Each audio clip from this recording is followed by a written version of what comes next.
रहा हूं मैं सारा हमने अब तक कितना पढ़ा है, जल्दी से एक बार देखते जाइएगा। ओके, हम लोगों ने पढ़ा कि हमारा जो डाइजेशन शुरू होता है वो शुरू होता है माउथ से, और फिर बकल कैविटी है, फेरेंक्स है, ईसोफेगस है, then we go to stomach followed by small intestine and ultimately large intestine. Mouth में क्या होता है, फूड का इंटेक होता है, यानी खाना खाते कहाँ से हम लोग, माउथ से खाते हैं।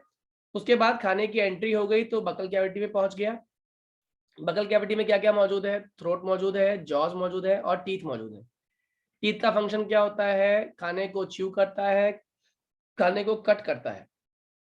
जो इसी बकल कैविटी के अंदर एक और चीज प्रेजेंट है जिसको हम लोग टंग कहते हैं, और टंग का फंक्शन होता है ये मैस्टिकेशन करता है, यानी कि ये स्लाइवा ऐड करता है।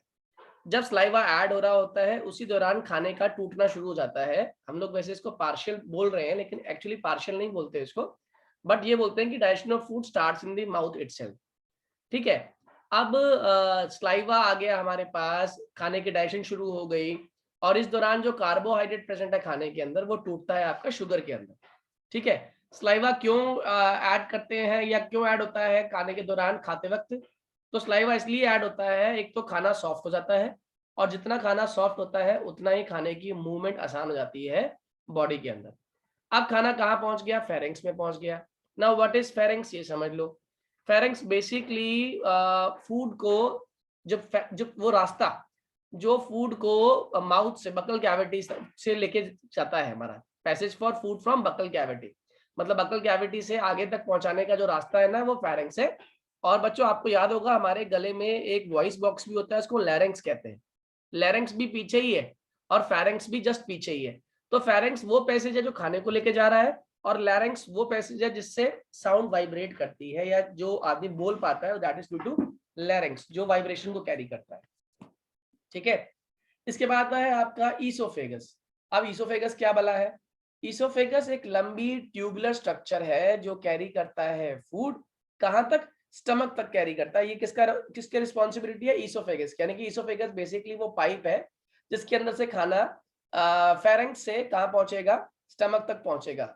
अच्छा, ये खाना जाता कैसे है, खाने के जाने की एक प्रॉपर मूवमेंट है, और इस मूवमेंट का नाम होता है बच्चों पेरिस्टिलैटिक मूवमेंट। कौन सा मूवमेंट है, पेरिस्टिलैटिक मूवमेंट। इस पेरिस्टिलैटिक मूवमेंट को हम लोग जिगजैग मोशन भी कहते हैं, और खाना पेट के अंदर जिगजैग होता हुआ ट्रैवल करता हुआ, क्योंकि ना ये जो ईसोफेगस है ये कॉन्ट्रैक्ट और एक्सपेंड कर सकता है, इसीलिए ये आसानी से खाना जिगजैग होता हुआ नीचे पहुंच जाता है। ठीक है, अब जब खाना नीचे पहुंच गया, अब आगे की कहानी समझते हैं। अब खाना पहुंच गया स्टमक के अंदर। अब स्टमक क्या चीज है, स्टमक बेसिकली एक जे शेप्ड ऑर्गन है जो कहाँ प्रेजेंट है, लेफ्ट साइड ऑफ एब्डोमेन में प्रेजेंट है। ठीक है, मान लिया। ये करता क्या है स्टमक, स्टमक खाने को स्टोर करता है। ठीक है, खाना स्टोर हो गया, और कौन सी मूवमेंट हो रही होती है इसके अंदर, mechanical churning. What is mechanical churning, body के अंदर, आपके स्टमक के अंदर खाना जैसे वॉशिंग मशीन के अंदर चर्निंग हो रही होती है, आप देखते हैं कभी दाएं कभी बाएं, कभी घूम रहा है क्लॉकवाइज कभी एंटी क्लॉकवाइज। तो इसी तरीके से खाने के साथ भी स्टमक के अंदर यही व्यवहार हो रहा होता है, यही बिहेवियर हो रहा होता है। और इस दौरान क्या हो रही होती है, पार्शियल डाइजेशन ऑफ फूड। क्या हो रही होती है, partial digestion of food.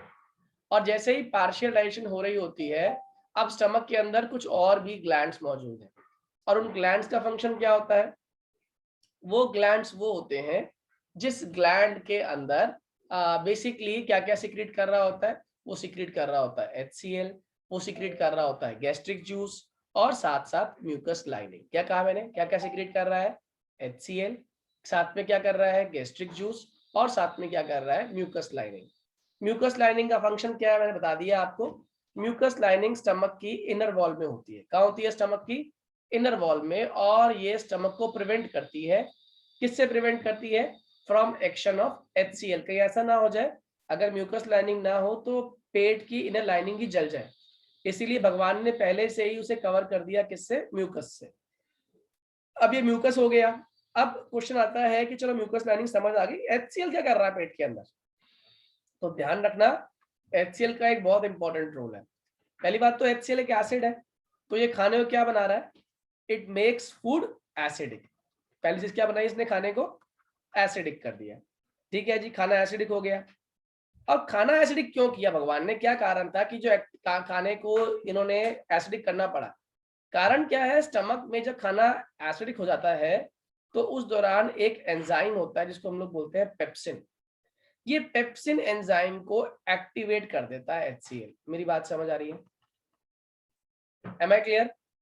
Pepsin enzyme को कौन एक्टिवेट कर रहा है? HCl एक्टिवेट कर रहा है। और पेप्सिन रिस्पॉन्सिबल होता है, आप पूछे पेप्सिन क्या काम कर रहा है, तो पेप्सिन रिस्पॉन्सिबल होता है प्रोटीन को ब्रेक करने में। प्रोटीन को ब्रेक करने के लिए आपकी बॉडी को पेप्सिन एंजाइम चाहिए और पेप्सिन एंजाइम को एक्टिवेट करने के लिए आपको HCl चाहिए। तो अगर किसी इंसान की बॉडी में प्रोटीन की एक्यूमुलेशन हो रही है या उसके घुटने में, उसके पैर में, उसके नीज में दर्द हो रही है, इसका मतलब क्या है, उसको यूरिक एसिड बन रहा है।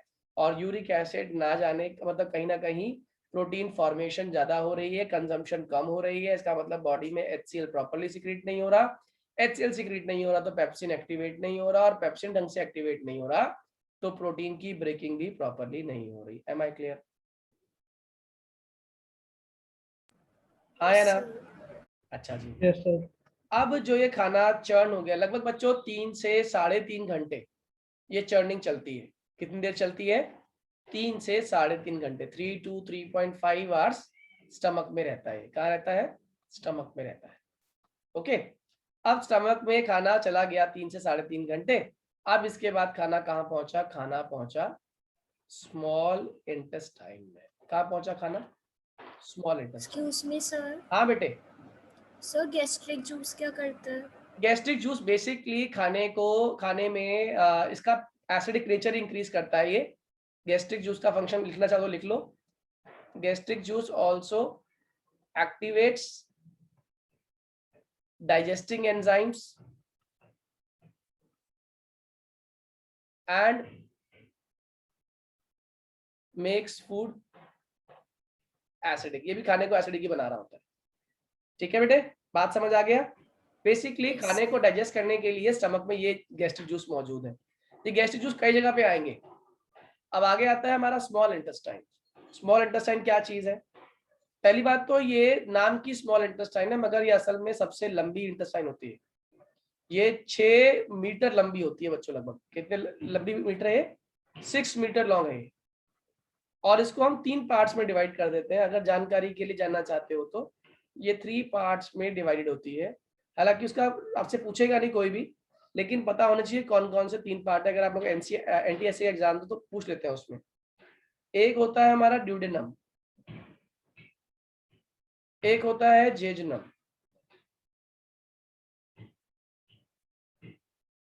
और एक होता है हमारा इलियम।